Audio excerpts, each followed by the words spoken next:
Donc Laurent, bonjour. Bonjour. On se retrouve avec vous ce matin pour la semaine du compost. Exactement. Donc tous au compost. Oui. Et il y a derrière vous une jolie exposition, donc l'alimentation durable et locale au cœur de l'économie circulaire. Et on est avec vous parce que vous allez nous faire une petite visite de votre jardin planétaire. Exactement. Donc on est sur la micro-ferme urbaine du Tampon. Et l'idée c'était de mettre en avant en fait cette initiative en partenariat avec la CASUD qui nous a prêté en fait son exposition. Et donc on va commencer en fait en allant directement en fait faire un petit tour au jardin. Je vous propose, suivez-moi. Donc l'idée c'était un jardin en fait qui a émergé il y a maintenant 8 ans d'une initiative citoyenne de valoriser cet espace et de pouvoir y cultiver en fait différents fruits, légumes longtemps. Donc on a gardé des choses qui existaient. Donc on a un jaboticaba un petit peu plus loin. Ici on a un pied de figue.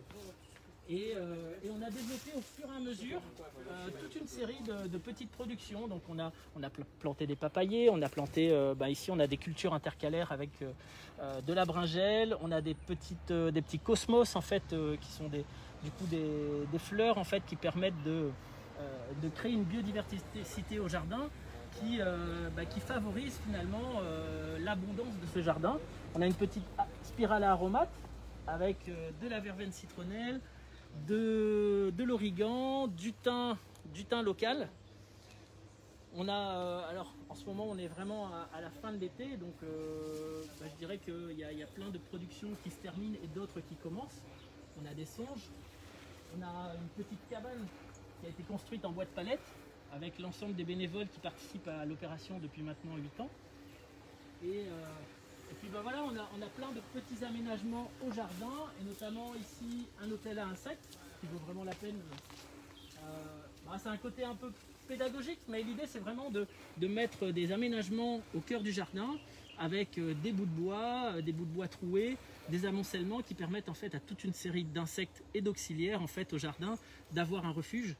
Et en fait ça permet vraiment de réguler différentes populations en fait de différents nuisibles aussi au jardin. Et ici d'ailleurs c'est un jardin où on n'utilise aucun pesticide, aucun engrais. On fait notre propre compost et on essaie vraiment de travailler avec la nature et pas contre elle en fait. Donc on a ici effectivement, on voit bien l'abondance qu'on peut avoir avec les avocats. On a des grappes d'avocats en fait qui sont des avocats greffés qui ont été récupérés et achetés en fait auprès de Latitude Fruitière qui vend des variétés productives. Donc je vous invite à passer par ici. Ici on voit, on a des pommes en l'air. On a ici des productions alors à titre pédagogique et on a de l'ortie. En fait c'est pour faire du purin notamment. On a de la consoude qui nous permettent aussi à la fois de faire du purin mais aussi de récupérer des nutriments parce qu'elle a une racine pivotante qui va vraiment au cœur de la terre et qui récupère toute une série de nutriments. Et puis si on continue, on a des bananiers, on a toute une série de variétés de bananiers, des tomates arbustes effectivement. Toujours intéressant d'avoir des petits tomates arbustes pour faire des rougailles. Ici on passe directement, alors on a planté des petits plants de café pointu. Ça doit faire à peu près de bourbon pointu. 2 ans? Ils ont à peu près 3 ans, ouais. Ouais. Des premières, je ne sais plus si on appelle ça des fèves. Donc on n'a encore jamais récolté, mais on va voir un petit peu ce que ça donne. C'est ça, il faut environ 3 ans pour que ça arrive à maturité. C'est les premières fructifications. Et puis on a fait une petite treille ici de différentes plantes grenadines, des fruits de la passion. Alors on était avec les enfants tout à l'heure, ils ont adoré passer là-dessous. Ah ouais. D'ailleurs je ne pensais pas qu'ils apprécieraient autant. Alors ça c'est la variété jaune. Il y a différentes variétés qui existent. Pareil sur les plants de bananes. On a là des grands plants de bananes qui donnent des petites bananes. Ici on a à nouveau un avocatier qui est une autre variété. On voit d'ailleurs les avocats sont beaucoup plus petits et beaucoup plus ronds. Mais c'est ça qui est intéressant au jardin, c'est d'avoir justement en fait ses propres variétés qui permettent aussi d'étaler les productions tout au long de l'année et d'avoir aussi des goûts, des textures différentes et c'est vraiment super agréable, quoi. Ici on arrive le long de la ravine et donc en fait la ravine joue le rôle des corridors verts et c'est par là en fait qu'on a vraiment aussi une grande biodiversité qui permet en fait en milieu urbain d'avoir un milieu très luxuriant On a des plantations de manioc. On a du coup pas mal de bananiers encore une fois. Alors, je vous interromps parce qu'il y a un internaute qui a une petite question. Il vous demande si vous ne faites jamais de traitement phytosanitaire. Alors chez nous, non. On ne fait jamais de traitement phytosanitaire. Ça veut dire aussi que ça conditionne les modes de culture. Par exemple, en fait, on ne cultive quasiment pas de culture maraîchère en plein été. En fait, les cultures maraîchères au tampon notamment se font essentiellement l'hiver. Je pense notamment à la tomate ou des choses comme ça. On ne fait absolument pas ce genre de culture en été parce qu'en fait, il y a surtout la mouche des fruits qui défonce tout. Donc en hiver, les températures baissent et à ce moment-là, on est capable à nouveau de planter ce genre de plantes parce que sinon, c'est pas possible. Et donc tout ça conditionne effectivement et on expérimente. On travaille notamment avec Luca Piccin qui est formateur en agroécologie et qui aujourd'hui, ça fait 8 ans qu'il teste et qu'il expérimente en fait tout ça dans un milieu urbain mais sur lequel, avec un sol qu'il a pu créer lui-même. Et effectivement, on a cette résilience du système qui nous permet justement de ne pas utiliser de produits phytosanitaires. Donc les conditions climatiques au tampon sont quand même agréables pour elles sont assez favorables parce que justement en fait elle fait pas trop chaud en fait et la mouche en fait n'aime pas du tout ça en fait notamment en hiver. Donc c'est vraiment voilà, on tente, on expérimente, on voit un petit peu comment on fonctionne, mais la règle de base c'est de ne pas utiliser de produits phytosanitaires effectivement. On essaie vraiment de se dire mais comment est-ce qu'on va faire plus tard quand on n'aura plus accès en fait à ces produits et que potentiellement on espère qu'ils soient interdits parce que vraiment ça tue la terre, ça tue la vie. Nous on a cette éthique de production et donc on veut trouver des solutions. L'idée c'est pas de dire simplement on arrête d'utiliser ces produits, c'est de dire ok, comment est-ce qu'on fait pour faire autrement, parce qu'il faut continuer à produire, il faut continuer à mettre en place des choses et notamment pour des agriculteurs. Nous on n'est pas agriculteurs mais on n'en fait pas notre métier. Il faut vraiment savoir si on peut en trouver une production et un modèle économique derrière. D'accord. Je vous laisse continuer la visite. Merci Laurent. Alors du coup on arrive ici en fait sur un espace qui est un peu plus sauvage, effectivement comme je disais, avec les variétés plus de ravines, avec le jacquier, le jambon, toute une série de... On a le poivre vert, le poivre rose pardon, qui est actuellement en floraison. Donc pour les apiculteurs, en fait, ils savent que c'est vraiment la saison en ce moment. C'est le miel de poivre vert qu'on récupère en ce moment. Et donc un petit peu plus loin, on a installé ici du coup, une toilette sèche qui permet en fait, lorsqu'on est au jardin, lorsqu'on travaille, d'avoir nos propres toilettes et d'avoir notre propre engrais de toilette sèche en fait, qu'on récupère au bout de 2 ans de maturation parce que voilà, les fesses humaines et animales en fait compostent un peu plus lentement et en termes d'hygiénisation de la matière, en fait, on le réutilise seulement après 2 ans. D'accord. Alors, je vous interromps de nouveau parce qu'il y a une question que j'aurais voulu vous poser à la fin, mais je vais vous la poser maintenant. Les internautes veulent absolument visiter ce jardin. Où est-il? Où sommes-nous? Alors, on a une page Facebook. C'est donc la microferme urbaine du Tampon. Donc voilà, vous avez bien entendu. Vous pouvez aller sur Facebook sur la microferme urbaine du Tampon. Et donc en fait, Lucas qui gère cet espace en fait propose de passer et d'être bénévole en fait les mardis matins notamment. Donc il y a un petit encart en fait qui est épinglé sur la page et qui explique avec les coordonnées de Lucas, parce qu'il vaut mieux s'inscrire, comme ça il peut gérer, il peut savoir qui vient et de quelle manière. Donc c'est les mardis matins entre 8 h et 14 h je pense, pour pouvoir justement donner un coup de main tout en acquérant des savoir-faire et puis voilà, si c'est le moment de récupérer un régime de bananes ou quelques petites productions, ou voire même des petites plantules, parce que l'idée c'est vraiment à travers ce jardin de créer un vivier avec des plantes mères qu'on puisse ensuite partager et échanger. Voilà, c'est vraiment un lieu d'échange, de partage, de savoir et de mixité sociale. Tout le monde est le bienvenu. Parfois on a déjà eu justement aussi cette critique que c'était parfois plus des oreilles qui sont intéressées par ce genre de choses. Donc j'invite vraiment tous les créoles à venir. Viens Azote, vraiment nous va retrouver à nous va mettre les mains dans la terre et c'est ça qui va permettre demain d'être beaucoup plus résilient et d'inventer finalement la ville de demain. Merci Laurent. Je vous invite à continuer. On arrive doucement derrière la boucle, alors on a aussi quelques plantes ornementales. Comme tu disais, ici on a quelques petits caféiers avec leurs petites fèves. Toujours des bananiers, effectivement, des plants de manioc. Et ici on a un champac. On a quelques productions de l'autre côté où on a planté notamment des plants de mourou.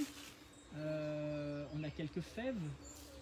Ici on a à nouveau un avocatier, des papayers, pas mal. Ouais. Quelques cannes fourragères mais qui ont poussé de manière naturelle, effectivement.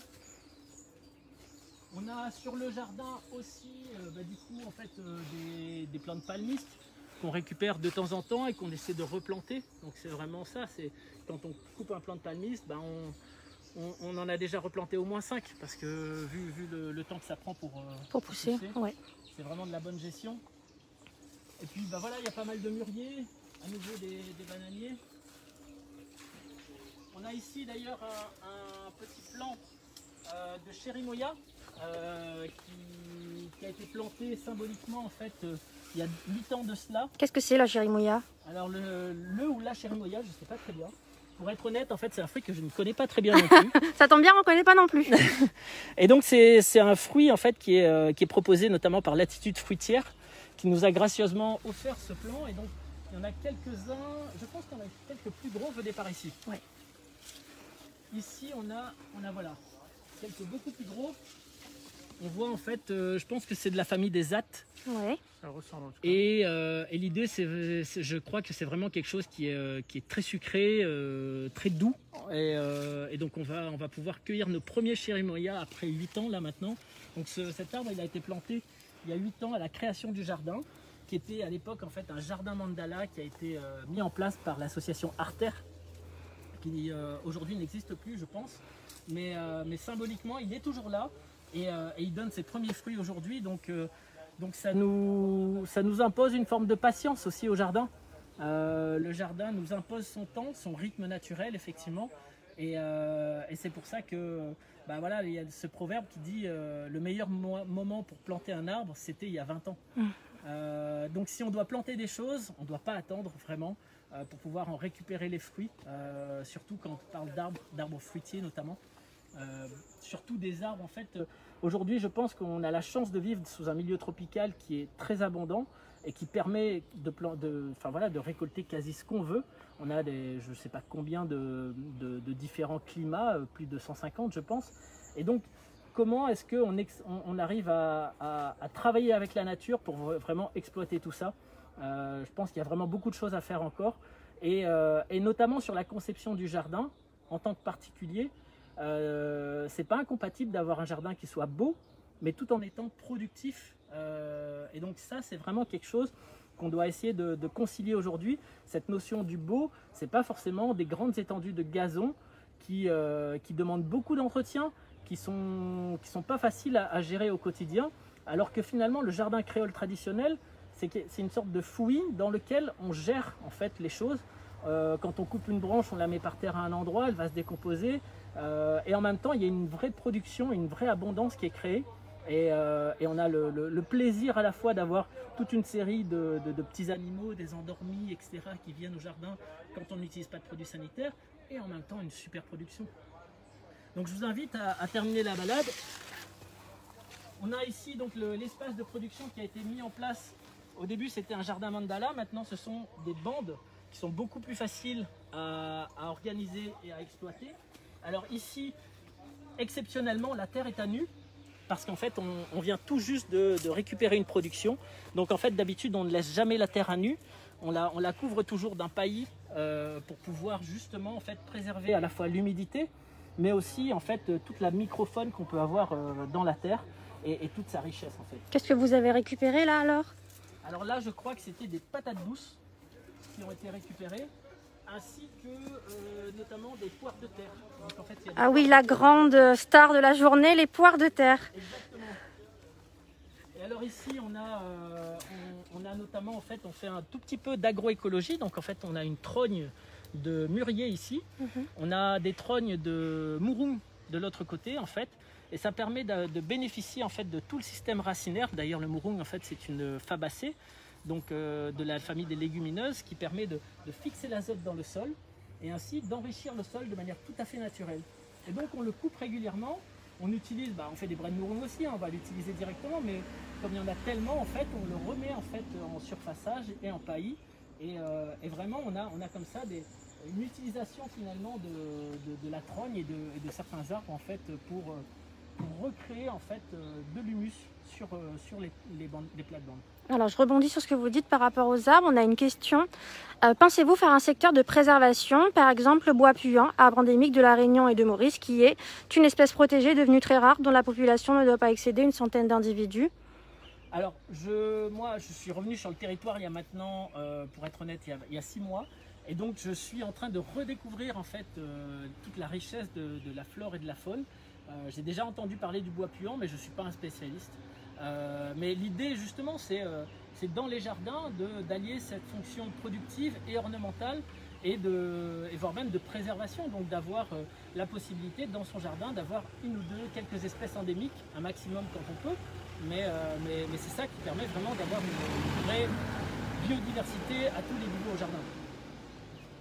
Voilà. Merci. Et donc ici, on a la fin de la micro-ferme avec notre petit espace, j'ai envie de dire, de formation. Donc en fait, on travaille en partenariat avec l'école du jardin planétaire notamment. Et des formations sont données régulièrement sur le jardin au naturel avec 2 niveaux qui sont donnés à la fois par Lucas Pitchin et Carole Daffreville. Et donc je vous invite à aller voir aussi sur les formations qui sont données. Et donc là encore, on expérimente pas mal de choses, notamment on voit bien des plates-bandes avec du vétiver. Et donc le vétiver permet de structurer la plate-bande. Donc c'était l'idée de ne pas utiliser de tester pour ne pas utiliser de plastique. Et donc on a vraiment planté en fait une série de vétivers qu'on va faire densifier au fur et à mesure, avec un amendement du sol régulier. Et on va voir un petit peu ce que ça donne. Là, je pense qu'il y a une production de carottes, je pense. Ça, ce sont des petits semis de carottes. Mais on voit qu'il y a plein de petites choses. Il y a des laitues, il y a toute une série il y a aussi ça doit être des haricots. Voilà, il faudra demander à Lucas, pour ceux qui viennent mardi prochain ou les mardis d'après, qu'est-ce qu'il a planté sur cette plate-bande. Vous pouvez nous redonner le nom de la page Facebook? Oui, c'est la micro-ferme urbaine du Tampon. Et donc c'était dans le cadre de l'opération Tous au compost, menée cette fois-ci par le réseau Compost Citoyen La Réunion. Merci beaucoup Laurent pour cette visite. Je vous en prie.